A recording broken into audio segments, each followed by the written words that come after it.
Hi guys, welcome to Mahisha's world. ఈరోజు recipe వచ్చేసి పరమాన్నం అండి. నాకైతే ఎప్పుడు ఇంత టేస్టీగా రాలేదు, చాలా టేస్టీగా వచ్చింది. దీనిలో ఒక సీక్రెట్ ఇంగ్రీడియంట్ వేసా అనమాట, మీకు చూపించేస్తాను. Let's start the recipe.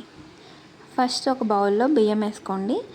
బియ్యం 2 కప్స్ వేసుకున్నాను. 2 కప్స్ వేసుకున్నాక బియ్యం బాగా వాష్ చేసేసి కొంచెం వాటర్ వేసుకుని అది ఒక 30 మినిట్స్ అన్నా నానబెట్టుకోండి. నానబెట్టుకుంటే బాగా ఉడుతుంది. మీకు టైం లేకపోతే కనుక 10 మినిట్స్ అయినా సరిపోతుందండి. ఇలా నానబెట్టుకున్న బియ్యాన్ని వాటర్ తీసేసి పక్కన పెట్టుకోండి. తర్వాత స్టవ్ ఆన్ చేసుకుని కుక్కర్ గిన్నె పెట్టుకోండి.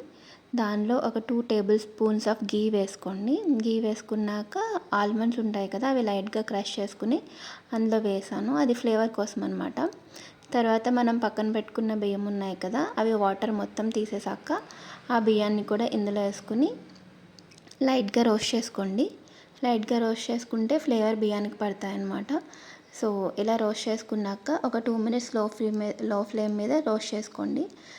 రోస్ట్ చేసుకున్న తర్వాత మనం 2 కప్స్ ఆఫ్ బియ్యం వేసుకున్నాం కదండి. ఇప్పుడు 2 కప్స్కి 4 కప్స్ ఆఫ్ మిల్క్ యాడ్ చేసుకుందాం and 4 cups of water add చేసుకుందాం. వాటర్ ఒక కప్ ఎక్కువైనా పర్లేదు, కానీ తక్కువ వేయకండి. తక్కువ వేస్తే మరీ గట్టిగా అయిపోతుంది అనమాట. ఇప్పుడు కుక్కర్ పెట్టేసి ఒక 1 విజిల్ సరిపోతుందండి. 1 విజిల్ వేసాక స్టవ్ ఆఫ్ చేసేసుకుని అది పక్కన పెట్టేసుకోండి. బెల్లం పాకం కోసం ఒక గిన్నెలో 2 కప్స్ బియ్యానికి 2 కప్స్ బెల్లం వేసేసాను. 2 కప్స్ బెల్లం అండ్ 1 కప్పు వాటర్ వేసుకోండి. వాటర్ వేసుకుని బెల్లం బాగా మరిగే వరకు అలా ఉంచేయండి. కొంచెం బాగా మరుగుతుంది అన్నప్పుడు ఒక తీగ పాకం వచ్చే వరకు ఇలా చేయాలండి. బెల్లం ఎందుకు పాకం చేస్తున్నామంటే, లేకపోతే మనం బియ్యంలో వేయగానే అది విరిగిపోయినట్టు అయిపోతుంది పాల్లో వేయగానే. సో అందుకని చెప్పి బెల్లం పాకం చేసుకున్న పాకం వేస్తే కనుక విరిగినట్టు అవ్వదు. సో దానికోసం బెల్లం పాకం. ఇదిగోండి, ఇలా ఒక తీగ పాకం వచ్చే వరకు మీరు దీన్ని మరగబెట్టుకోండి. ఇలా వస్తుంది కన్సిస్టెన్సీ. బెల్లం పాకం రెడీ అయిపోయాక మన కుక్కర్ ప్రెషర్ పోయాక కుక్కర్ ఓపెన్ చేసుకుని అది కొంచెం మ్యాష్ చేసుకోండి. మ్యాష్ చేసుకుంటే కనుక మీకు పలుకుగా ఉండకుండా పరమాన్నం మెత్తగా ఉంటుంది అనమాట. తర్వాత మ్యాష్ చేసుకున్నాక మీకు కన్సిస్టెన్సీ ఇంకా గట్టిగా ఉంది అనిపిస్తే కనుక వాటర్ యాడ్ చేసుకోండి. సో వాటర్ యాడ్ చేసుకోవడానికి ముందు స్టవ్ ఆన్ చేసుకోండి. ఆన్ చేసుకుని వాటర్ యాడ్ చేసుకోవాలండి. వాటర్ కూడా హాట్ వాటర్ అయితే బెటర్ అనమాట. నేనైతే 1 కప్ వాటర్ యాడ్ చేశానండి. వాటర్ యాడ్ చేశాక అది కొంచెం బాగా కలుపుకున్నాక ఇప్పుడు మనం సీక్రెట్ ఇంగ్రీడియంట్ యాడ్ చేసుకుందామండి. అదేంటంటే మిల్క్ మేడ్ అనమాట.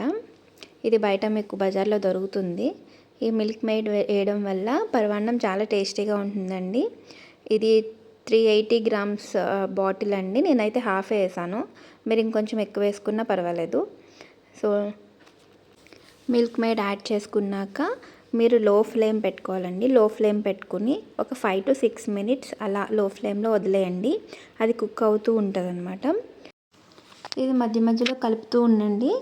కలుపుతూ ఉంటే కింద అడుగు పట్టకుండా ఉంటుంది. సో ఇలా కలిపేసాక దీనిలో మనం ఇంతకుముందే ప్రిపేర్ చేసి పెట్టుకున్న బెల్లం పాకం ఉంది కదా, అది వేసేసుకుందాం. మొత్తం బెల్లం పాకం పట్టేస్తుందండి, లేకపోతే స్వీట్ సరిపోదు. సో మొత్తం బెల్లం పాకం వేసేసుకుని బాగా కలుపుకోండి కింద నుంచి పై వరకు. కలుపుకున్నాక ఇది కూడా ఒక 3 to 4 మినిట్స్ అలా ఉడకనివ్వండి లో ఫ్లేమ్ మీద. అలా ఉడుకుతూ ఉంటుంది కదా, ఈలోపు మనం డ్రై ఫ్రూట్స్ అనేవి ఫ్రై చేసేసుకుందాం. సో డ్రై ఫ్రూట్స్ కోసం ఒక కడాయి పెట్టుకుని అందులో నేనైతే ఒక 4 టీ స్పూన్స్ ఆఫ్ గీ వేసుకున్నానండి. ఎందుకంటే అది క్వాంటిటీ ఎక్కువ. మీకు 2 టేబుల్ స్పూన్స్ సరిపోతుంది. మీ క్వాంటిటీ బట్టి నెయ్యి వేసుకోండి. తర్వాత దానిలో క్యాషు అండ్ ఆల్మండ్ పీసెస్ వేసుకున్నానండి. నేను ఆల్మండ్ పీసెస్ 2 వేసుకుని బాగా ఫ్రై చేసుకోండి. ఫ్రై చేసుకున్నాక కిస్మిస్ కూడా యాడ్ చేసుకోండి. కిస్మిస్ యాడ్ చేసుకుని వెంటనే స్టవ్ ఆఫ్ చేసుకుని అది బాగా ఫ్రై చేసుకున్నాక దాన్ని అలా వదిలేసేయండి. వదిలేసాక మనకి ఉడుకుతున్న పరమాన్నంలో కొంచెం ఇలాచీ యాడ్ చేసుకోండి. ఇలాచీ యాడ్ చేసుకుని మొత్తం పరమాన్నంలో కలిసేటట్టుగా తిప్పుకోండి.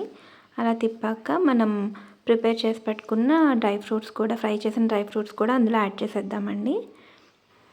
చూడ్డానికి చాలా టెంప్టింగ్గా ఉంది కదండి, టేస్ట్ కూడా అంతే బాగుంటుంది.